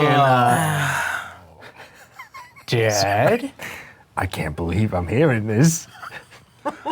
What do you mean? I mean, like, he can die? This happened while a light bulb was popping up over my head. Fibs does not think this is funny at all. Can Fibs, when he's hearing this, can he try like sneak away? Ooh, sure. Just like around the corner real quick? Yeah, go ahead. Okay. Yeah, so this will be against passive perception, I guess, versus the Grell or. It's a 17 stealth. Oh shoot! Yeah, you're able to do it. So Okay. the Grell is like, Deb is being very surreptitious about letting you have your time, and Mimsy's freaking listening to your story about the statue. You're able to do that. Okay, so Fibs goes around the corner and tries his absolute hardest to just really envision what Unzug looks like. And he's really only seen Unzug in passing from like kind of weird angles. And he just is thinking with all of his might. He opens his ribcage and pulls out his spell book and unwinds the silver thread that's on the cover and finds the spell he's looking for and goes to the letter D for disguise self. And Fibs is like, you've been practicing your whole life for this, buddy. Be Unzug. And he tries to disguise himself to look like what he thinks that Unzug looks like from the couple of times he's seen him from a distance. Okay. So kind of like an impressionist painting of like a tall, handsome elf from weird angles. Yeah, who still has his hair. Svelte. Yeah, you got it. You also know he's got black hair. Yes. You know he's always got golden inlay, wears purples and blacks. You're able to make a pretty. Let's see. Roll a history. Roll a history check. History, don't fail me now. 8. An 8. History, you failed me now. No. Okay. But I will say there are things you do know, like his insignia. You know that, like the back of your hand. What's that? And you know he's got black hair. It's just the facial features itself. So like maybe you don't know what an elf looks like. I don't. Yeah, it has more goblin qualities than elf qualities. Longer noses. Like pointy ears, but 2 pointy ears. Okay, so you do a pretty good job, but the face itself is a little grotesque. Okay, so you're able to do that. And you, let's see, I would say you're about the right height anyway. Okay. So Fibs comes back around the corner as Unzug. Who disturbs my lair? Oh my God! No, that's the first time we've heard Unzug too. Is that what he sounds like? Okay. Or does he have more? That's what he sounds like.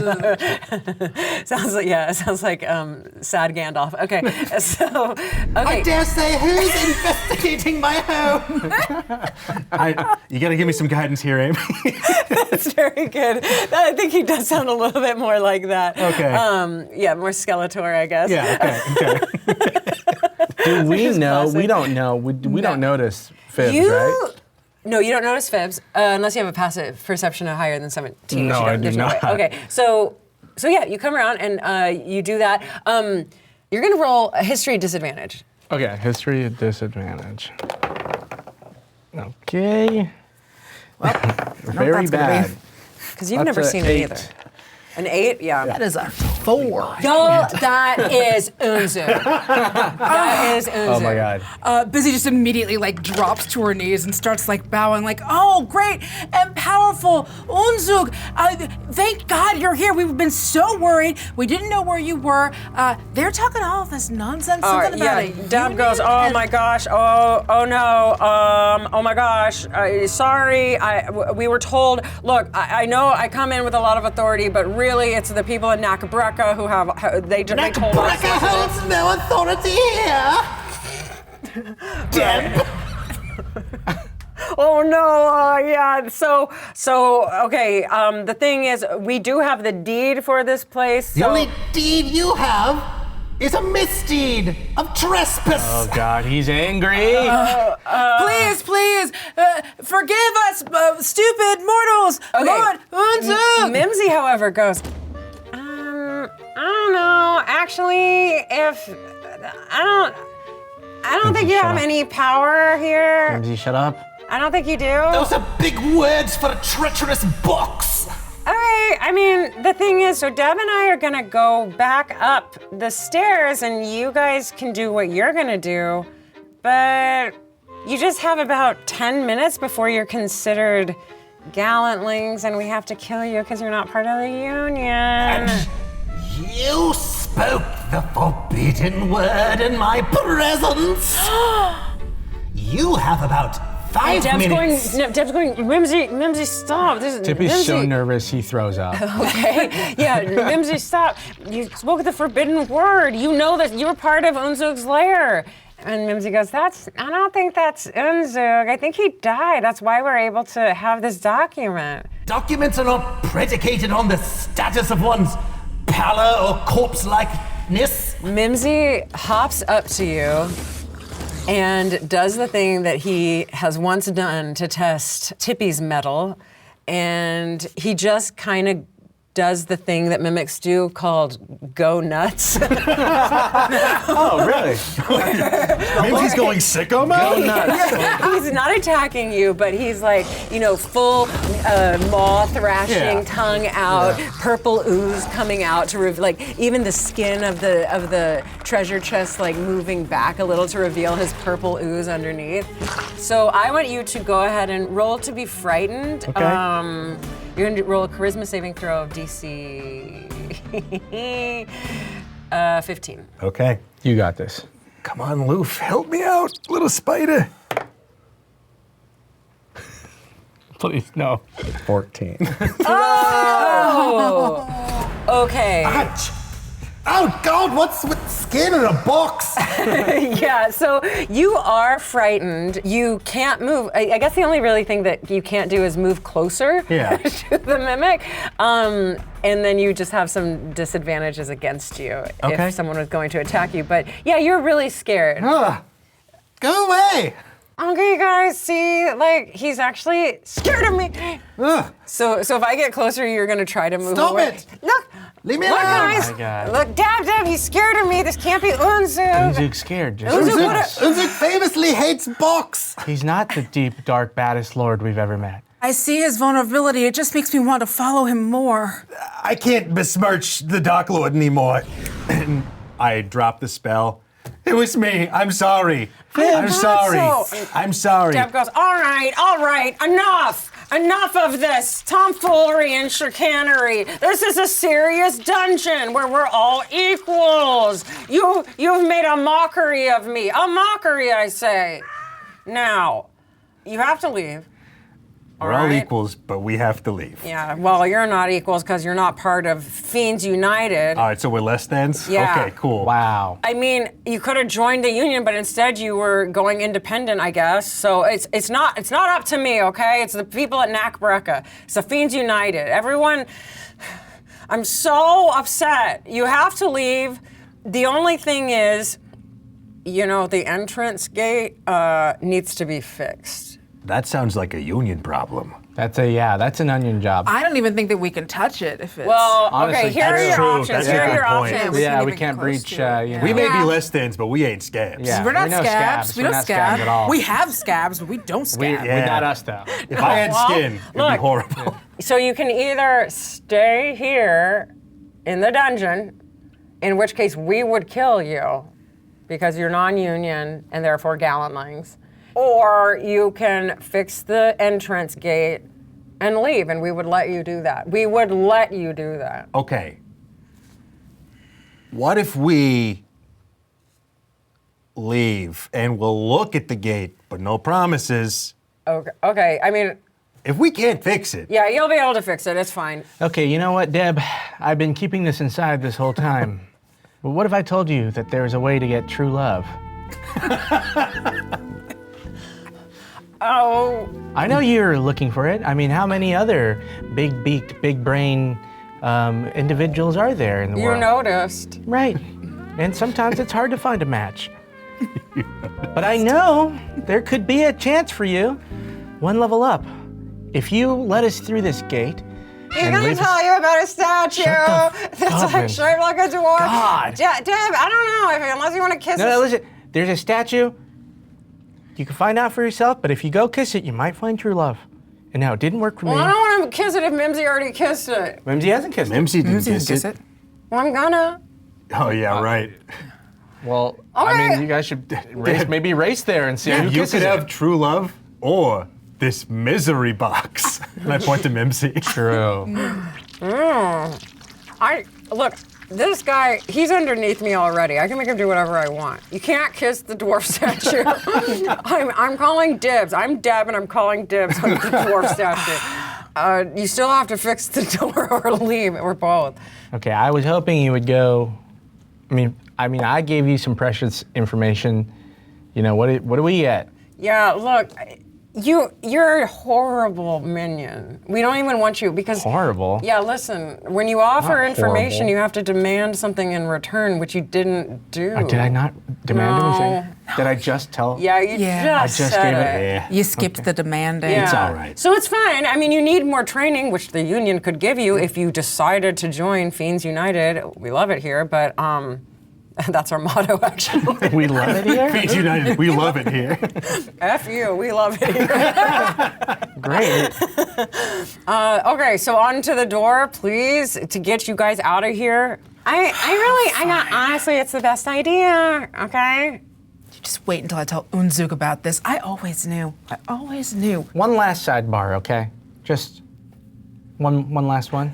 With me? Without Mimsy. All right. Guys, I say we try to kill them and run. Can they hear us? I don't know. Code of silence. I don't. It's not a spell I know. It's just. I can't tell if we could take them or not, but maybe you guys can. I'll run first. I'm a little afraid of Mimsy, if I have to be honest. I would feel like I'm at some sort of mechanical disadvantage. Then I'm really more of a organizer type. I don't know if I'm really a hit people too much with my bones type. The other thing I want to tell you guys is I'm out of ideas. That was it. I was basically gonna kill them and run, or just run. I think we just gotta run. And I think we go get that circlet, and we come back here, and we reclaim what is rightfully Unzug's. And then we get to stay here too. Yes, we can form our own union for Unzug. You really think? Real Yeah. FU. Do you guys really believe them? Is Unzug dead, or? I don't believe them, and I think if we go find them, if we go find him, and he knows what Mimsy, that traitor, has been doing, he's gonna be so mad, and he's gonna be like, "Oh, Busy, thank you so much. I always knew that I could count on you. Every time I would see you, and you would stand in one area, and then 2 seconds later you would walk 5 feet away, and then stand in that other area. I always knew you were meant for something more." Hey, I'm sorry I didn't have him say that. I just kind of panicked when I was talking to everybody. That's okay. That was your first time as Unzug. Yeah, felt great. So you're saying, just to be clear, you don't want to do the old stab, nut kick, tip them over, run. Oh, we can tip him over. We can tip him over. Okay, great. Yeah. Well, let's tip them over and then run. Okay. Okay. Roll initiative. Wait, are y'all really trying to do this? I think we should just tip over Mimsy and run. That's what I want. Yes. That's really what I want. Okay. Let's go ahead and roll initiative. Okay, all right. God. The big old 10. 12. That's an 8.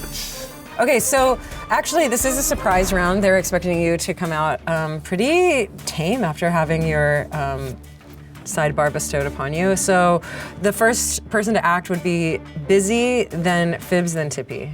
Busy just goes over to Mimsy and says I wanna apologize. I feel like, and then with their other hand is kind of sneakily gesturing. I wanna thank you for all of the help and everything that you've done for us. And I'm sorry, I think I dropped something. And Busy drops to the ground.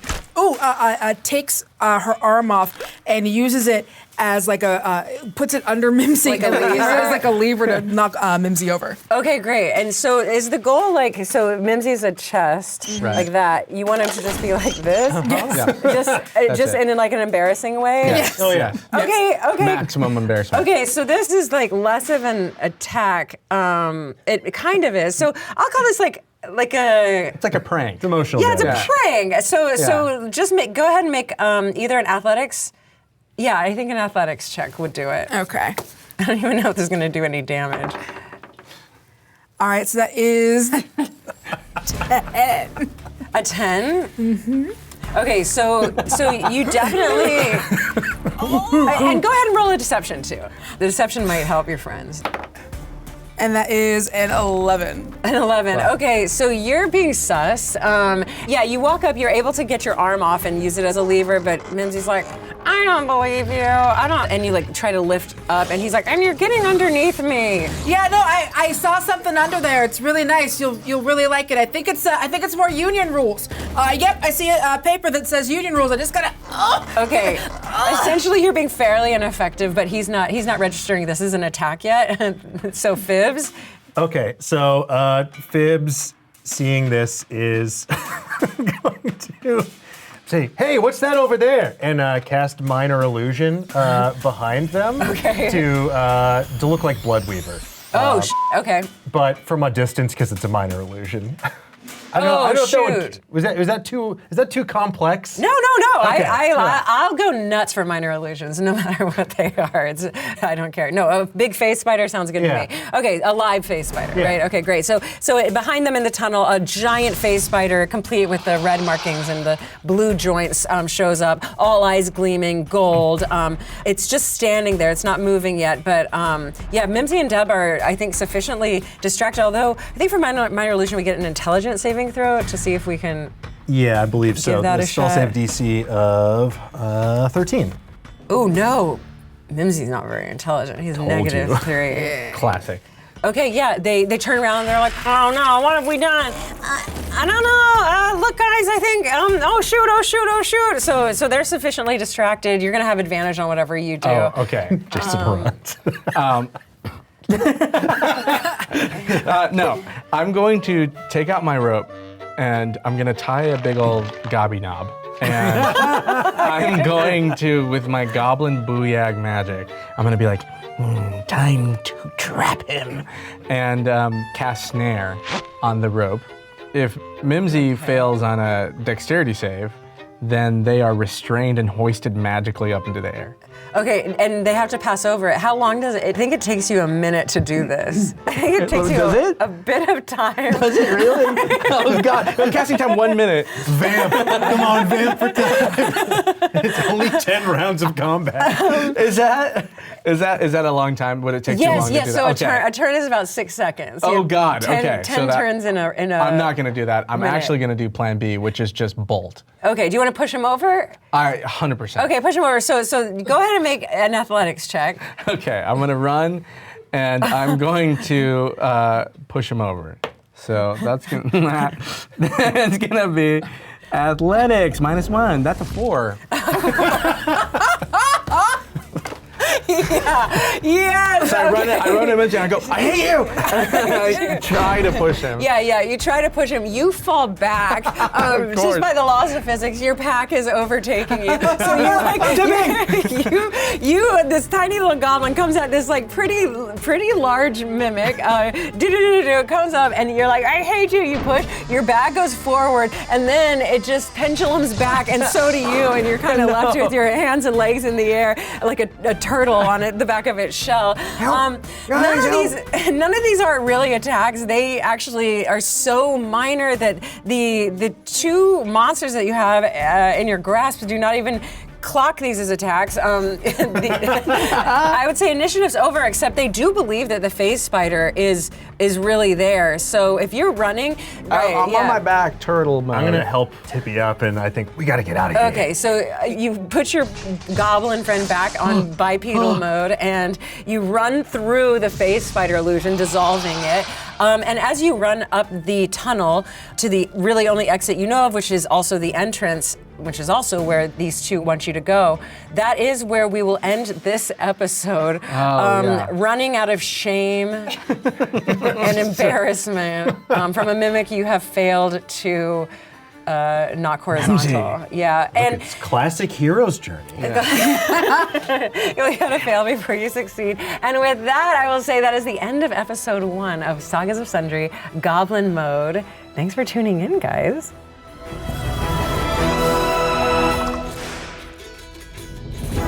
Sagas of Sundry Goblin Mode is a Geek and Sundry production made in partnership with Realm. I'm Amy Vorpahl, your Dungeon Master. Danielle Radford plays Busy, Jason Nguyen is Tippy, and Phibbs is played by Dan Casey. Goblin Mode is directed and produced by Graham Ayler-Sheldon, executive produced by Dan Casey, story produced by Rin Ayler-Sheldon and Shawan Edward, with creative producing by Adam Murray and editing by Matt Karen. Our theme music is composed by Alex Winkler, and our production coordinator is Tara Goldsborough. Platform support and logo design provided by Allison Mattingly, with additional writing support from Rin Ayler-Sheldon, Dan Casey, and Amy Ratcliffe. Audio recorded by Jim Funicelli, and social media support from Lee Travis. Additional production support from Alex Nicknajad, Patrick McElroy, and Grant Semayoa. Visit Geek and Sundry on YouTube or geekandsundry.com for video versions of Sagas of Sundry Goblin Mode. Inhabiting.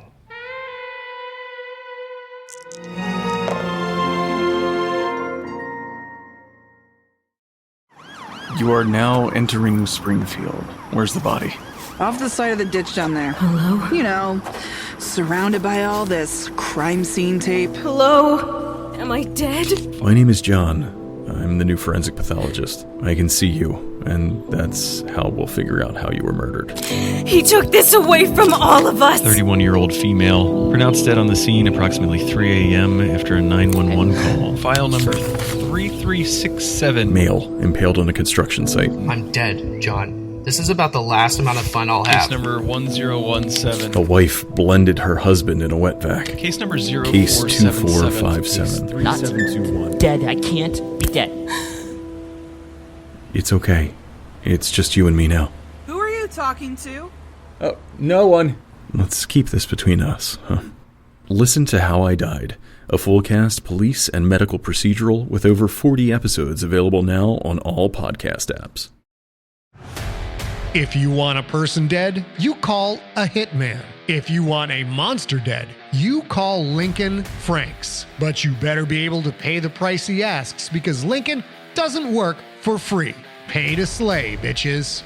Slay Season 2 is the current season of Scott Sigler Slices, a fiction podcast with dark tales hacked from the mind of a #1 New York Times bestselling author. Slay is a foul-mouthed, monster-killing, drug-addled anti-hero story that's John Wick meets Buffy meets Breaking Bad. Slay Season 1 is complete and waiting for you in the feed, as is Scott's short story anthology, Blood is Red. Scott Sigler Slices is the world's longest-running fiction podcast, 19 years and counting, with new episodes dropping every Sunday. Get Scott Sigler Slices on Apple Podcasts, Spotify, or wherever you get your podcasts.